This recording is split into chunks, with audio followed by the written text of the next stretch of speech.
वर्षों तक वन में घूम घूम बाधा विघ्नों को चूम चूम, सह धूप घाम पानी पत्थर पांडव आए कुछ और निखर, सौभाग्य न सब दिन सोता है, देखें आगे क्या होता है, देखें आगे क्या होता है। मैत्री की राह बताने को, सबको सुमार्ग पर लाने को, दुर्योधन को समझाने को, भयंकर विध्वंस बचाने को, भगवान हस्तिनापुर आए, पांडव का संदेशा लाए। तो न्याय अगर दो आधा दो, दो न्याय अगर दो आधा दो, यदि इसमें भी कोई बाधा हो तो दे दो, केवल 5 ग्राम रखो अपनी धरती तमाम, हम वहीं चैन से खाएंगे, परिजन पर रस न उठाएंगे। वो धन वो भी दे न सका, आशीष समाज की ले न सका, उल्टा हरि को बांधने चला, जो था असाध्य साधने चला। जब नाज मनुष्य पर छाता है, पहले विवेक मर जाता है। हरि ने भीषण हुंकार किया, अपना स्वरूप विस्तार किया, डगमग डगमग दिग्गज डोले, भगवान कुपित होकर बोले, जंजीर बढ़ाकर साध मुझे, हाँ हाँ दुर्योधन बाध मुझे, हाँ हाँ दुर्योधन बाध मुझे। भूलो कतल पाताल देख, गत और अनागत काल देख, ये देख जगत का आज सृजन, ये देख महाभारत का रण, मृतकों से पटी भू है, पहचान इसमें कहां तू है।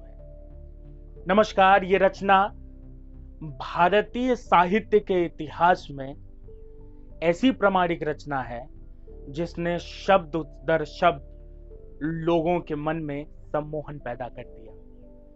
लोग इस भाषा, इस शैली और कहने के कथन के इस अंदाज से इतने सम्मोहित हो जाते कि घंटों घंटों रामधारी सिंह दिनकर का काव्य पाठ चलता और रात रात भर बैठकर लोग उन्हें मंत्रमुग्ध होकर सुनते रहते। तकवार के इस एपिसोड में आज बात राष्ट्र कवि रामधारी सिंह दिनकर की।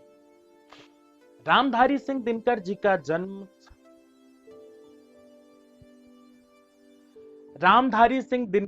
जन्म 23 सितंबर 1908।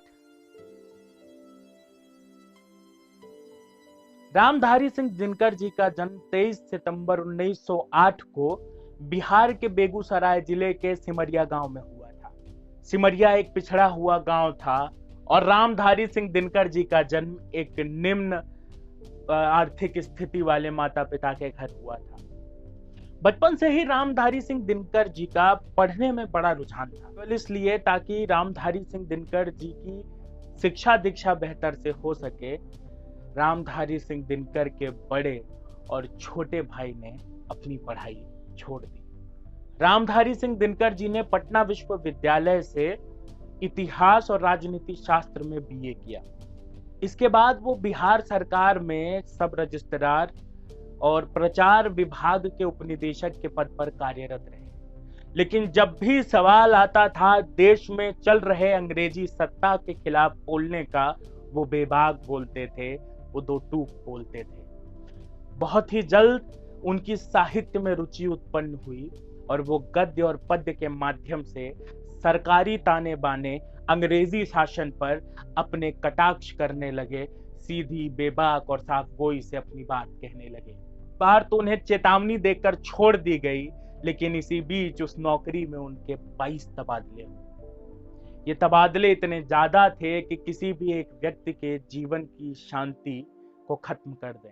जब इन सभी तबादलों और चेतावनियों से परेशान होकर रामधारी सिंह दिनकर जी ने यह तय किया कि अब वो नौकरी छोड़ देंगे और देश के लिए आजादी के आंदोलन में अपनी सहभागिता देंगे। रामधारी सिंह दिनकर जी को तो वैसे उनकी वीर रस की कविताओं के लिए अधिक पहचान मिली। इनमें से कविताएं जैसे परशुराम की प्रतीक्षा, कुरुक्षेत्र आदि से आप बेहतर तरीके से वाकिफ होंगे। लेकिन रामधारी सिंह के पास एक चेतना का और नियत ध्रुव था, वो ध्रुव था प्रेम का। उनकी रचना उर्वशी में उन्होंने प्रेम के जिस रूप को दिखाया, उससे ये लगता ही नहीं था कि वो ऐसे कवि हैं जिन्होंने सरकारी ताने बाने पर चोट करने के लिए अपने शब्दों को ही बाण बना लिया था। उन्होंने उर्वशी और पुररवा के संवाद को दिखाया। उसमें उन्होंने लिखा था, मैं उर्वशी अपने समय का सूर्य हूं, मर्त्य मानव के विजय का तूर्य हूं, अंधतम के भाल पर दीपक जलाता हूँ, बादलों के शीर्ष तक से अंधन चलाता हूँ, सामने टिकते नहीं वनराज पर्वत डोलते हैं, कांपता है कुंडली मारे समय का व्याल, लेकिन न जाने बात क्या है।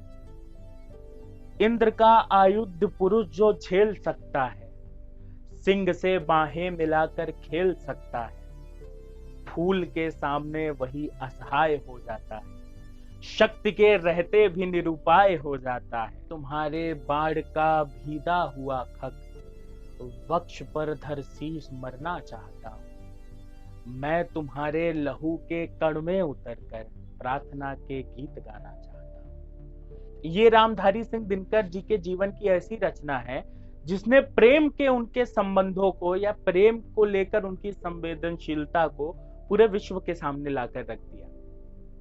वो मूलतः कांग्रेस के सदस्य थे और 1947 में आजादी के बाद बनी पहली संसद के राज्यसभा सदस्य के रूप में मनोनीत हुए थे।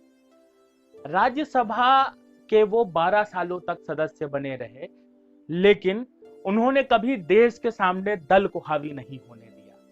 उन्होंने राजनीति की अपनी यात्रा में भी अपने देश, अपनी कविता को सबसे आगे रखा। सन 1962 में जब भारत चीन का युद्ध हुआ तो पूरे देश में पंडित नेहरू की आलोचना होने लगी उनकी नीतियों के कारण, लेकिन किसी में इतनी क्षमता नहीं थी कि वो नेहरू जी के सामने जाकर उन्हें ये बात बता सके। ऐसे में एक राष्ट्र कवि खड़ा होता है सदन में और कहता है, देखने में देवता सदृश लगता है, बंद कमरों में बैठकर गलत फैसले लिखता है, जिस पापी को गुण नहीं गोत्र प्यारा है, समझो हम सबको उसी ने मारा है। ये कहने की क्षमता रामधारी सिंह दिनकर में शुरू से थी। एक बार एक सांसद दिनकर जी के सामने आए और उन्होंने कहा कि नेहरू तुमसे बड़े नाराज हैं, तुमने एक कविता में नेहरू को भैंसा लिख दिया। उनकी वो कविता थी, देश शांति के वे सबसे शत्रु प्रबल हैं, बड़े होने के बावजूद जो दुर्बल हैं, उनके उदर विशाल बांह छोटी है, दांत भोथरे हैं, जीभ बड़ी मोटी है। ये ऐसे कवि की रचना है जिसने समाज के हर एक वर्ग को अपनी कविताओं में प्रतिनिधित्व दिया। उन्होंने 1975 में हो रहे जयप्रकाश नारायण के आंदोलन में भी अपनी सहभागिता निभाई। वहीं पर उन्होंने अपनी वो प्रसिद्ध कविता कि सिंहासन खाली करो जनता आती है सुनाई।